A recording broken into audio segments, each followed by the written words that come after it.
Dear Evil Engineer, I recently dusted off the old Game Boy Color. It prompted memories of all the wonderful games I used to play when I was an innocent child, yet to experience the unlikely but thematically appropriate trauma that would turn me into the villain I am today. It also prompted me to think, if I caught a monster of some sort to keep as my sidekick, would it be possible to carry it around in a spherical pocket-sized device to release at convenient moments? The monster could thus be nicknamed, to pull a completely speculative name from the air, a pocket monster. Yours, a villainous gamer. Dear villain, a superb idea. So-called pocket monsters would be such convenient companions that, should this incredible storage technology exist, one must feel inclined to catch them all. Let us consider how we may approach storing a living creature in a much smaller space. The first obvious path we could go down would involve shrinking the monster.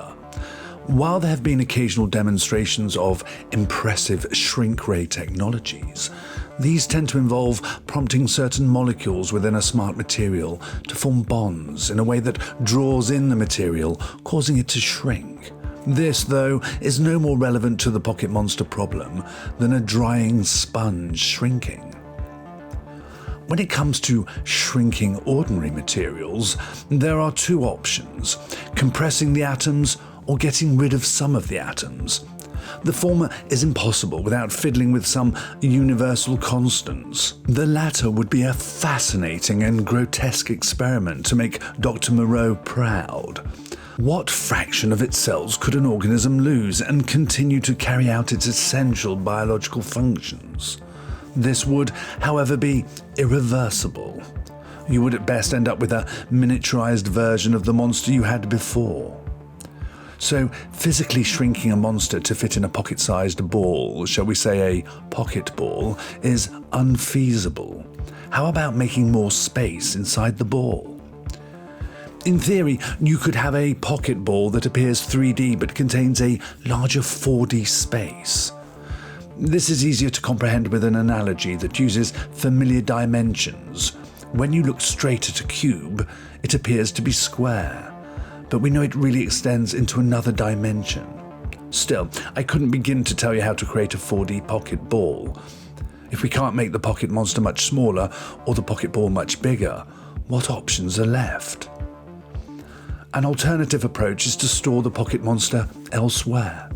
In this proposal, the pocket ball is simply a device that turns the monster into a form which can be transported from a storage location elsewhere and vice versa. This way, you would not have to carry around the monster's entire mass with you wherever you go.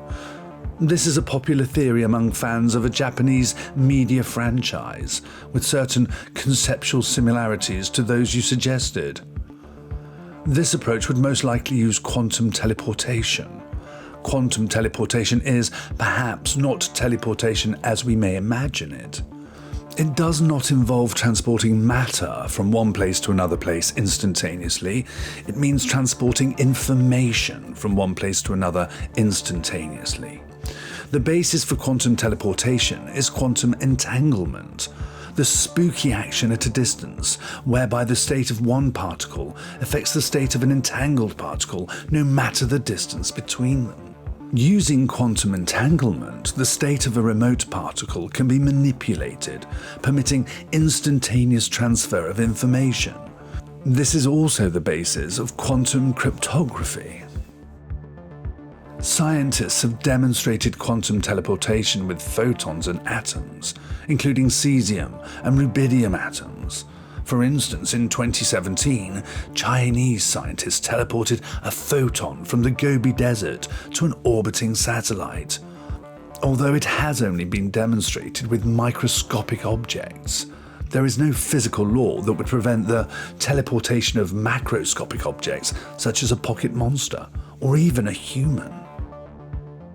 A speculative University of Leicester paper published in 2013 in the Journal of Physics Special Topics examined the feasibility of performing quantum teleportation on a human. It estimated that a human could be represented by around 2.6 times 10 to the power 42 bits of data, which includes the DNA pairs making up the genomes in each cell and the data stored in the brain. This is a colossal quantity of data. For comparison, the quantity of data on the internet is only in the zettabyte, 10 to the power 21 bytes range. This means teleporting a human would require the equivalent of the entire UK power supply for more than 1 million years and, with the best bandwidth available, would still take longer than the age of the universe to transfer. Once all this data has been transferred, there remains the challenge of reconstructing the human. It is possible to 3D print using bioinks of living cells, but the technology does not yet exist to print a nematode, let alone a pocket monster. There is no fundamental law of physics preventing this.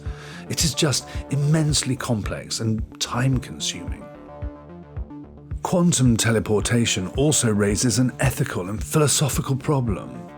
The pocket monster recreated by teleportation is not the same creature that you caught, but a perfect recreation of it. Even villains know that the bond between a person and their pocket monster is important. Can you form a bond with a creature that knows it will be killed and cloned before long? There are similarly far-fetched alternatives, such as using a wormhole to connect your pocket ball to a remote storage facility. However, all these are so unlikely that I think you would do better to find a strategy to manage free-range pocket monsters. Yours, the Evil Engineer.